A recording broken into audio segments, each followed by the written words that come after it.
Friends, ఇప్పుడే అందిన వార్త. కేసీఆర్ కు ఊహించని అదృష్టం, సంతోషంలో నాయకులు కేటీఆర్ అంటూ లేటెస్ట్ అప్డేట్ అయితే రావడం జరిగిందండి. ఆ వివరాలు ఏంటనేది వీడియో రూపంలో తెలుస్తుందా. అదేవిధంగా వీడియో స్కిప్ చేయకుండా పూర్తిగా చూడండి. కంప్లీట్ ఇన్ఫర్మేషన్ అయితే మీకు అర్థమవుతుంది. మీలో ఇంకెవరైనా సరే మన ఛానల్ సబ్స్క్రైబ్ చేయకుండా వీడియోస్ ఉన్నట్లయితే దయచేసి మన ఛానల్ సబ్స్క్రైబ్ చేసుకొని బెల్ బటన్ యాక్టివేట్ చేసుకోండి. చూస్తున్నారు కానీ లైక్ చేయడం మర్చిపోతున్నారు, దయచేసి లైక్ చేయండి. లేట్ చేయకుండా వీడియోలోకి అయితే వెళ్ళిపోదామండి. మనం తీహార్ జైలు నుంచి బెయిల్ పైన బయటకు వచ్చినటువంటి కవిత ఎక్కడ నోరు విప్పకుండా గుట్టుగా ఉంటున్నారు. వడ్డీతో సహా తిరిగి చెల్లిస్తామని బెయిల్ వచ్చిన రోజు తిహార్ జైల్ గేట్ దగ్గర ప్రత్యర్థులకు వార్నింగ్ ఇచ్చిన కవిత ఆ తర్వాత మాత్రం కిమ్ము అనకుండా అన్ని మూసుకొని కూడా ఇంట్లో కూర్చున్నారు. అయితే బీఆర్ఎస్ లోను అత్యంత ముఖ్యులైన ఇచ్చిన సమాచారం ప్రకారం కేసీఆర్ కవితకు సీరియస్ వార్నింగ్ ఇచ్చారట. మళ్ళీ తనని కలవడానికి రావద్దని, తనతో మాట్లాడొద్దని కేసీఆర్ తన కూతురికి కరాఖండిగా చెప్పేశారట. ఇక అంతేకాదు, ఇంట్లో నుంచి బయటికి వచ్చి అతివాగుడు బాగొద్దని కేసీఆర్ కవితకు తెగేసి చెప్పాడట. ఇక కవిత ఢిల్లీ లిక్కర్ కుంభకోణంలో ప్రధాన నిందితురాలిగా సిబిఐ ఈడీ కేసులు ఎదుర్కొంటున్న నాటి నుంచి కేసీఆర్ రాజకీయంగా అడ్డంగా ఇరుక్కుపోయారు.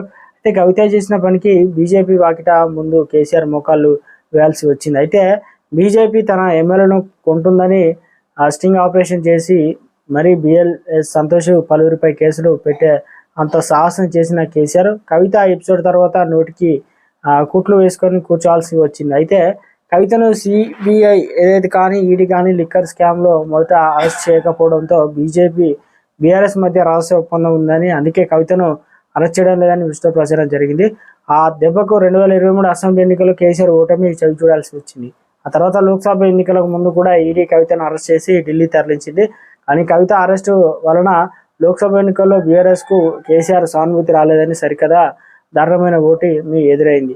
ఇదంతా కవిత పుణ్యమేనని పార్టీలోనూ బయట జనం బలంగా నమ్మారు. అయితే పైకి మా కూతురు దోషి కడిగిన ముత్యంలో బయటకు వస్తుందని కేసీఆర్ చాలా చోట్ల చెప్పుకున్నా ఆయన జరిగిందేంటో తెలుసు. కన్న కూతురిని జనం ముందు తిట్టుకోలేడు కనుక కడిగిన ముత్యం అని 1-10 సార్లు చెప్పుకున్నాడు. కవిత అరెస్ట్ చేసిన తర్వాత కేసీఆర్ మళ్ళీ ఎన్నడూ బీజేపీని కానీ మోడీని కానీ అనేంత మాట అనలేదు. అలాంటి సాహసం కూడా ఎక్కడ చేయలేదు. బీజేపీ అధిష్టానానికి మధ్యవర్తుల రకరకాల సమాచారం పంపించాడు. ఎన్ని రకాలుగా ప్రాధాయపడ్డాలో అన్ని రకాలుగా కేసీఆర్ మోదీ అమిత్ షాలను ప్రాధాయపడ్డారు. ఏం కావాలో ఇస్తారని తన కూతురిని వదిలిపెట్టవాళ్ళు అన్నారు. తన వ్యవహార శైలికి భిన్నంగా ఎన్నో రాజీ ప్రతి పదవిను కూడా బీజేపీ పంపారు. ఈ లొంగుబాటు కారణం తన కూతురి కవితనని, ఆమె లిక్కర్ స్కామ్లో ఇరుక్కోకుండా ఉంటే తన రాజకీయంగా ఇన్ని సమస్యలు వచ్చేవి కాదని, ఇంత దారుణం ఓటి చవి చూసేవాడిని కాదని కేసీఆర్ అభిప్రాయానికి వచ్చాడు.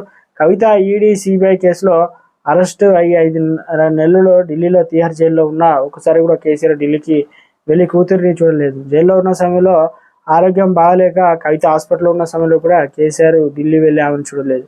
ఆ విషయంలో కవిత చాలా బాధపడింది. కేటీఆర్ దగ్గర ఆవేదన కూడా వ్యక్తం చేసినప్పుడు కేసీఆర్ తన పట్టు విడలేదు. ఢిల్లీ వెళ్ళి కవితను చూడలేదు. మొత్తం మీద అంతర్గతంగా మారిన పరిణామాలతో కవిత తిహార్ నుంచి బయటపడింది. ఇక అదేదో స్వతంత్ర ఉద్యమంలో పాల్గొన్న జైలు నుంచి వచ్చినట్లు హైదరాబాద్ ఎయిర్పోర్ట్లో ఆమెకు భారీ స్వాగతం లభించింది. మొత్తానికి తెలంగాణ రాష్ట్రంలో ఇక అదృష్టం పట్టరాని అదృష్టం అంటే ప్రస్తుతానికి ఏదైతే బీఆర్ఎస్ సంబంధించినటువంటి ఎమ్మెల్సీ కవిత బయటికి రావడం ఒక శుభ సూచకం.